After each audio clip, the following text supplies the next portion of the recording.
Opa, eu sou Marcelo Neves e deixa eu te contar 3 grandes erros que a maior parte dos times ágeis comete ao utilizar histórias de usuário.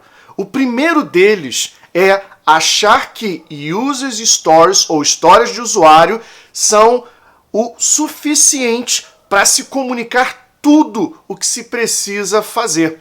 Então, muitas vezes o PO vai lá e acredita que escrever história de usuário é suficiente. Mas, se você tem um pouquinho de experiência, sabe que aquele formato, simples, eu como persona, usuário, quero determinada ação para fazer alguma coisa, não é o suficiente.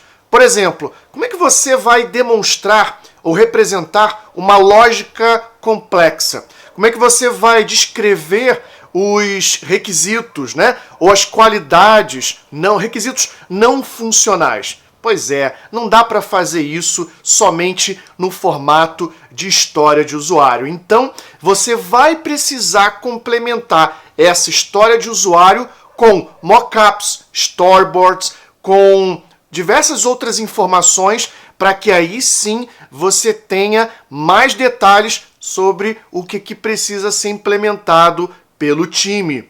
Segundo grande erro. As histórias de usuário são fantásticas, elas ajudam bastante.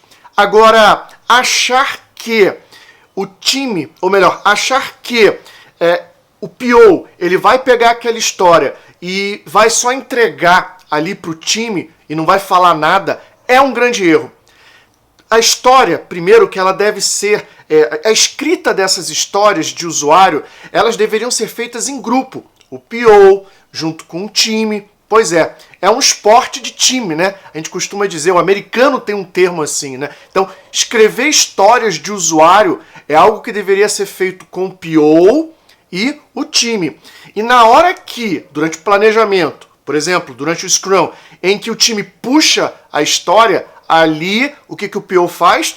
Ele, então, complementa, dá mais detalhes, explica e não apenas cruza os braços e acredita que aquilo lá que foi escrito já é o suficiente. Terceiro grande problema é omitir o usuário ou a persona da história de usuário. E aí, só botar lá, incluir pedido, ou então gerenciar usuário. Isso é um grande erro. Por quê?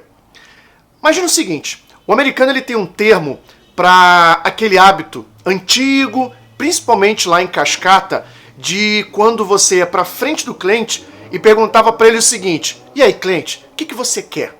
Aí, quem estava entrevistando, o profissional, na época, o analista de requisitos ou analista de negócio, ele fazia uma shopping list, a lista de compras. Ah, você quer isso, quer aquilo, quer mais aquilo lá. Então, fazia uma lista de todas as funcionalidades. Agora, deixa eu te perguntar, como é que quando o PO ele escreve as histórias de usuário, como é que ele sabe se ele omitiu o usuário? Como é que ele vai saber se aquela história ela realmente entrega valor para aquele usuário? É por isso que o usuário ou o para quem não pode ser omitido da história de usuário. É muito importante que esteja ali muito bem claro para quem aquela história vai entregar aquele benefício. Então, isso tem que estar muito bem claro. Além do mais importante do que apenas estar ali para quem vai ser entregue aquele benefício, e quem é que vai, quem naquele papel vai executar aquela interação, mais importante ainda é o time e o PO entender quem é realmente aquele usuário. Eu já devo ter comentado com você em outros vídeos que a gente abomina, não utiliza a palavra usuário aqui. Nunca faça isso. Então, o PO, junto com o time, precisa realmente entender quem é esse quem. Quem é essa pessoa que ali no eu como vendedor, eu como gerente da contabilidade e assim por diante. Quem é essa pessoa? Quais são as suas necessidades? Quais são as suas dores? Conhecer bem quem realmente vai fazer a interação com a solução é importante para o sucesso da criação de bons produtos de software.